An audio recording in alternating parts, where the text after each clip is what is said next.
Maraming tao ang nahihirapan mag-ipon dahil sa paghihintay ng malaking halaga to jumpstart their savings, yung tipong sa bonus na o 13-month pay na ako magsimulang mag-ipon para mas malaki ang starting number ko.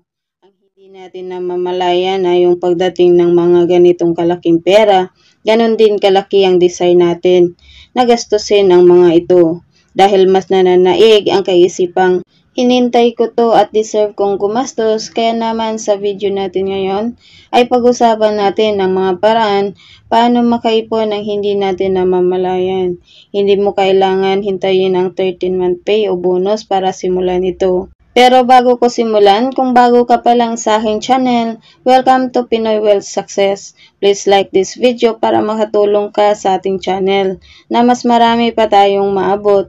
Subscribe with notification on para lagi kang updated pag may bago tayong uploads. Now, kung ready ka na, then let's go! Number 1, gumamit ng automatic savings.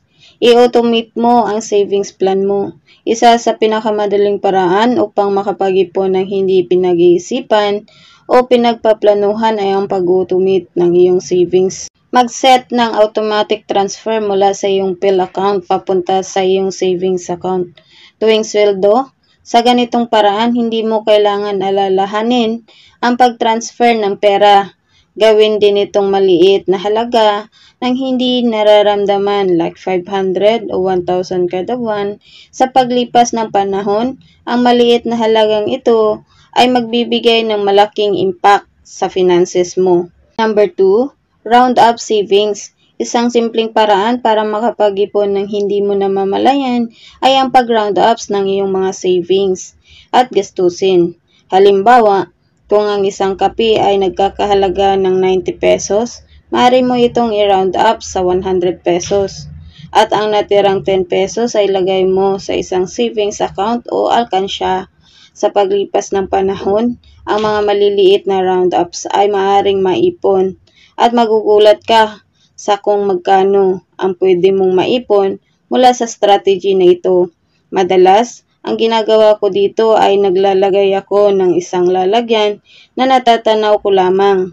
At sa tuwing nag-round ups ako, dito ko nilalagay ang mga barya kada katapusan. Dinadala ko ito sa bangko para i-deposit. Maliit man o malaki ang halaga nito. Number 3, mag-ipon mula sa bonus at extra income.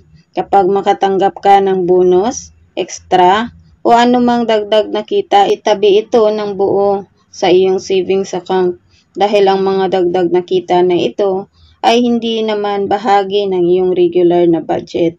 Mas madali itong itabi kaysa sa pangkaraniwang. Ang mahirap kasi sa marami sa atin ay madalas ang mga ganitong bonus ay hindi pa dumarating ay nakasanla na. Do not spend beyond your means. Panigurado akong kaya naman nating pagkasyahin ang ating kinikita. Minsan lang mas malakas ang bulong ng ating excuses kaysa mas ang alam nating tama. Yung mga salitang deserve ko naman to pero tandaan natin na hindi mo deserve magikahos. Number 4, gumamit ng envelope system. Ang envelope system ay isang paraan ng pagbabudget na naglalaan ng specific na halaga sa bawat gastusin. Maaari mong gamitin ang ideyang ito sa pamamagitan ng paggamit ng mga envelope kada buwan.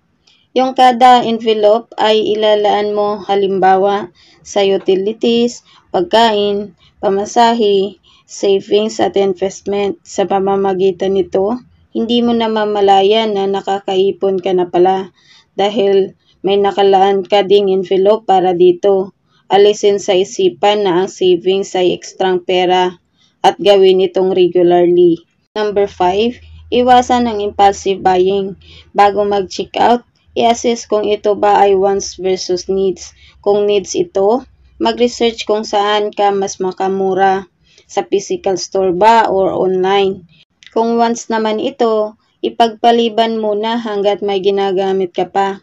Ang pagkakaroon ng disiplina sa mga impulsive shopping ay makakatulong sa iyo na makapag-ipon ng mas malaki. Ang bawat pagkakataon na hindi mo pinapansin, ang mga sales tulad ng 1, 1, 2, 2, 3, 3, and so on ay makakatulong sa iyo sa pag-build ng disiplina sa paggastos at eventually, pag-iipon ng hindi namamalayan. Number 6, mag-set ng financial goals. Magkaroon ng malinaw na financial goals na nagsisilbing motivation para sa iyong pag-iipon. Ang pagkakaroon ng goals tulad ng pagbili ng bahay, pag-iipon para sa emergency fund ay nagbibigay sa iyo ng dahilan upang mag-ipon ng mas disiplinado at masigasig. Isang practice na nag-work sa akin ay itong pagsiset ng nickname sa aking savings account.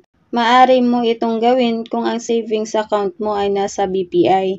Sinet ko ang name nito sa 500k savings, specific na sa tuwing nakikita mo, namomotivate ka na mas sumikap para makapag-ipon. Number 7, i-review ang iyong gastos regularly. Maglaan ng oras kada buwan para i-assess ang iyong mga papasok at palabas na pera. Ang pagre-review ng iyong financial status ay magbibigay sa iyo ng idea kung nasan ka na sa iyong savings goal at kung kailangan mo ba ng adjustment sa iyong budget. Para sa isang free budget template, please check the description. Gamitin ang budget template na ito para isulat ang iyong mga expenses at savings. Sana'y makatulong ito sa pagpapalago ng iyong finances. Ang pag-ipon ay maaaring maging habits at maging madali ito kung gagamitin mo ang tamang strategy. Tandaan na ang mga strategy na ating nabanggit ay not one size fit all dahil iba-iba tayong ng personalities sa pamamagitan ng pag-automate ng iyong savings, pag-round up ng iyong mga gastusin, at iba pang mga simpleng hakbang. Maaari mong ma-build up ang iyong savings nang hindi mo namamalayan. Ang susi ay ang pag-interrogate ng mga savings practices sa iyong pang-araw-araw na buhay para hindi ito magmukhang isang pabigat na responsibilidad. Sa tamang mindset at disiplina, makakamit mo ang iyong financial goals at makakapag-ipon ka para sa hinaharap. At dahil nakarating ka sa part na to, maraming salamat sa iyong oras at sana'y na-inspire kita. Please subscribe for more videos like this with notification on at sana